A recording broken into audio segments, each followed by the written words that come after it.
Nós vamos discutir hoje aqui temas muito importantes para aqueles que não tiveram acesso aos temas, né?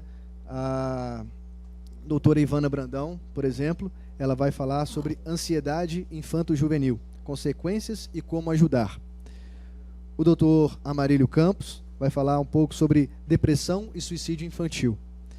Já a doutora Maria Clara Rabelo vai falar um pouco sobre o cuidado com as crianças no contexto atual de imediatismo. A doutora Maria Cláudia Vitor Brito falará um pouco sobre o uso de telas e suas consequências. Tema super relevante, como o vereador Elinho registrava anteriormente. A doutora Adriana Marra vai falar sobre a correlação entre um consumo excessivo de açúcar e o diagnóstico de TDAH. Como todos veem, são temas todos relacionados a um tema mais abrangente que a gente poderia falar, que é a família. E eu represento hoje aqui, nessa casa, um movimento, o Mova Brasil, que tem como bandeira 3 valores essenciais: vida, família e liberdade. A família, ela precisa ser defendida no foro público.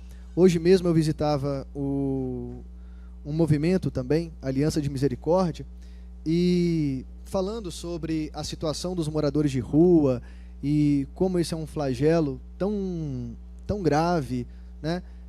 E que tem crescido na nossa cidade. Uma pessoa com a experiência de 20 anos no atendimento a essas pessoas dizia: o problema são os vínculos familiares. Nós só conseguimos tratar o morador de rua que tem, por exemplo, o uso de drogas como seu motivo existencial, quando nós fortalecemos os vínculos familiares. Então, talvez se a gente pudesse colocar um subtema à palestra de hoje, além da saúde das crianças e adolescentes, a gente deveria colocar também o fortalecimento dos vínculos familiares. A palavra para a doutora Ivana Brandão, que dará início à nossa audiência pública. E, mais uma vez, muito obrigado. Boa audiência pública a todos. Boa tarde a todos presentes. Obrigado pelo convite, Luciano, a todos aqui. Eu vou falar um pouquinho também da minha experiência em consultório, da minha prática, já de muito tempo. Eu atuo também numa clínica que trabalha com proteção à infância. Então, a gente já vem com um histórico dessa de proteção pode deixar, beleza. Obrigada. E quando você fala de fortalecer os laços familiares, isso me deixa muito feliz dessa visão que você tem, porque quando se trata de ansiedade infantil, a gente pensa no seguinte, que ela é como se fosse uma síndrome do pensamento acelerado. Uma pessoa ansiosa, ela não para de pensar, ela pensa o tempo todo. Até descansando, dormindo, ela está pensando. Então, isso descarrega uma energia, é um cansaço muito grande, né? E ela começa, muitas vezes, na infância, com alguns pré-requisitos. Então, por exemplo, o cérebro de uma criança, ela não foi criada para poder sofrer com abuso emocional, abuso físico, com falta de carinho, falta de afeto. Então, essas coisas marcam a criança emocionalmente. Então, deixam marcas também inconscientes, né, causando uma ansiedade que ela vai manifestar em vários momentos da vida. E futuramente a gente vai ter o quê? Um adulto ansioso, um adulto talvez com uma depressão, com uma depressão bipolar. Então, são coisas que a gente tem que começar a pensar na base, porque é na base que a gente vai começar a trabalhar para que a gente tenha um adulto saudável e uma sociedade também saudável, né? Então, um dos sintomas que a gente vê cognitivo é sempre no lado, a criança, no lado ruim das coisas. Por exemplo, esse pós-Covid deu um boom de uma ansiedade em criança, coisa que a gente não via há bastante tempo atrás. Hoje a gente está vendo crianças pequenas, 5 anos, 6 anos, com ansiedade, com crise de ansiedade, passando mal de fato e de verdade. Muitas vezes a família não leva muito em consideração. Pensa que é manha, que é birra, que é chatice de coisas de criança, né? E isso eleva esse comportamento, porque ele pensa que tudo é ruim. Então, o cérebro dessa criança, ele vai ter 2 caminhos. Ele vai lutar e também vai para a fuga. Então, diante de algumas situações, ele vai lutar contra isso e vai se defender também na fuga. Então, por isso que eu falo que o cérebro da criança, ele não está preparado por essas marcas emocionais que ficam ali, que vão acompanhar a criança no decorrer. Então, ela tem esse sistema, vai desencadear, como é que a gente fala? Uma química da ansiedade, que é a adrenalina e o cortisol.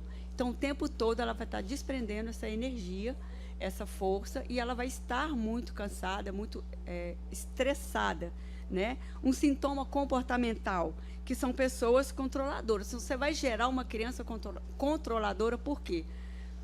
Porque ela acha que tudo ali precisa de estar daquele jeito. Então, por exemplo, essa mesa tem que estar aqui, porque isso aqui vai me trazer segurança, tem que estar assim, essa água tem que estar assim, nada pode sair do lugar.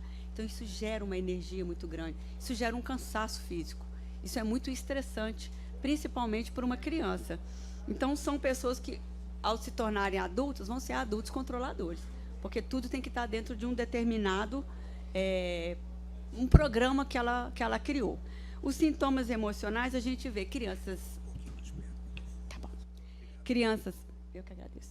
Crianças agitadas, hiperativas, nervosas, impacientes e irritadas. Por quê? Porque ela gasta muita energia ali naquela situação, na vida dela. Por exemplo, se ela vai fazer uma prova, que é muito comum a gente receber em consultório, crianças que muitas vezes você tem que tirar da sala, você tem que dar um tempo para ela. Por quê? Ela entra num estado de ansiedade tão grande que é como se fechasse uma cortina, ela não lembra de nada que ela estudou e aquilo vai gerar uma energia grande, ela vai ficar irritada, ela vai ter crises de ansiedade. Isso são energias, né? O cortisol aumenta, sobe de patamar. Então, você tem ali uma criança que vai desenvolver uma personalidade, muitas vezes, de ansiedade. Porque tudo que causar esse estresse na vida dela, ela vai estar comportando dessa forma. Tá?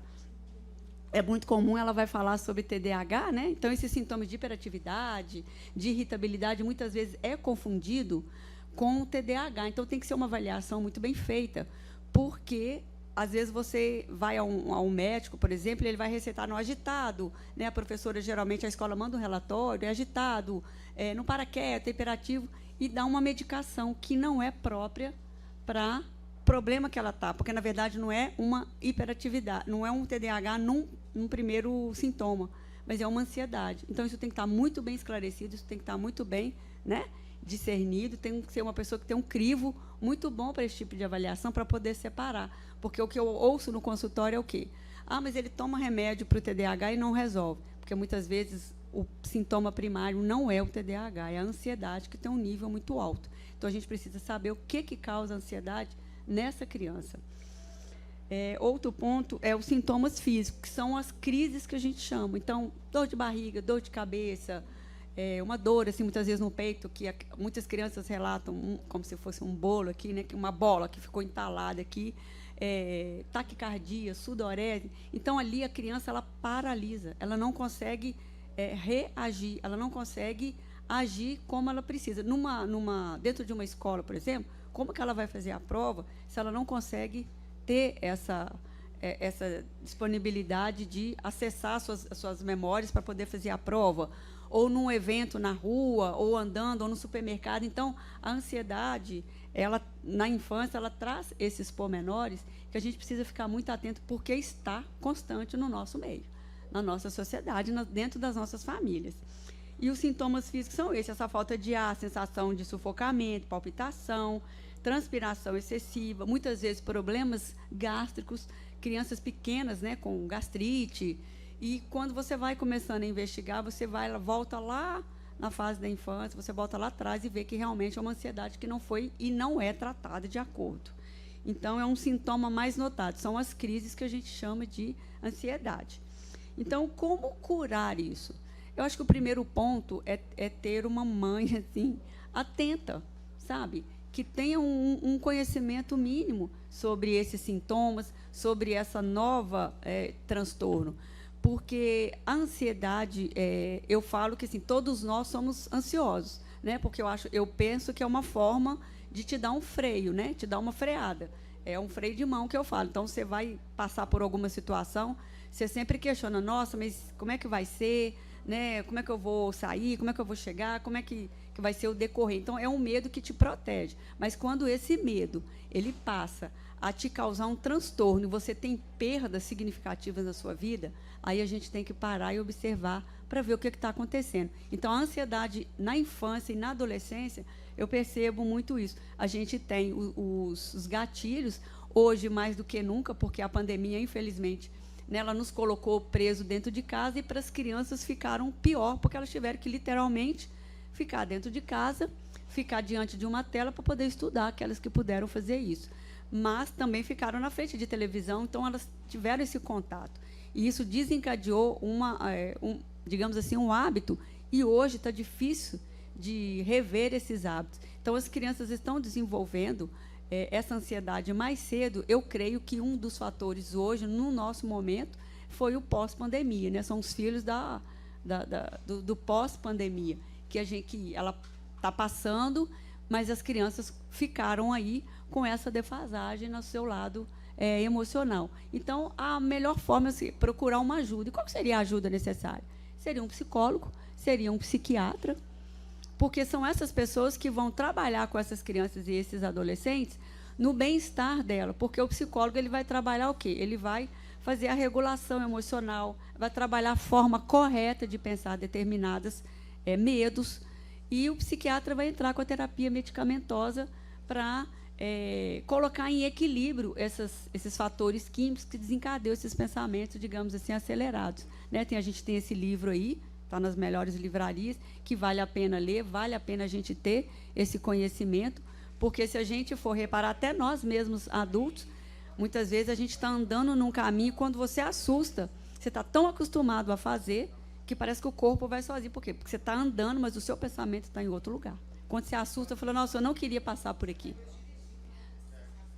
Exatamente, porque a gente não para de pensar. Então, assim, à noite, crianças que ficam com dificuldade para dormir, para pegar no sono, mesmo adulto. Então, a gente tem que tomar muito cuidado com isso, para a gente não desenvolver esse adulto, porque vem a depressão. Só um minuto. Transtorno bipolar. Então, uma coisa, a gente vai falando que vai puxando a outra, vai levando a outros sintomas. A gente tem também, no TDAH, ela vai explicar isso melhor, que vem as comorbidades, e uma das comorbidades é a ansiedade. Então, a melhor forma é o conhecimento. Eu falo que a gente precisa conhecer para prevenir, para orientar e para poder ajudar. Sabe? Então, assim, eu penso que hoje precisam se rever essas questões, principalmente começar lá na educação infantil, sabe? Começar, eu tenho uma proposta, né, que é bem pessoal, assim, de treinar professoras de educação infantil, educação do ensino médio, ensino fundamental, para poder fazer o quê? Dar ter esse olhar diferenciado. Porque até o dia de hoje a gente vê muito professor falando, isso é frescura, né? Isso é chatice, isso é desculpa. E muitas vezes não é. É realmente a pessoa está numa crise e ela paralisa, e só quem teve é que sabe o sofrimento mental, porque isso atrapalha as pessoas, né? Atrapalha a criança até no lidar, que é uma fase da infância em que ela precisa fazer amizades na escola, e ela recua, ela se isola, porque de medo do que o outro vai pensar, como que vai ser, o que a professora vai falar, não levanta o dedo para pedir uma informação na escola. Quer dizer, parece coisa tão boba, né? Mas para a pessoa que está passando por esse sintoma, é muito tenso. Tá? Então, assim, né, em pouco tempo, eu acho que eu consegui passar tudo. Muito obrigado, doutora Ivana.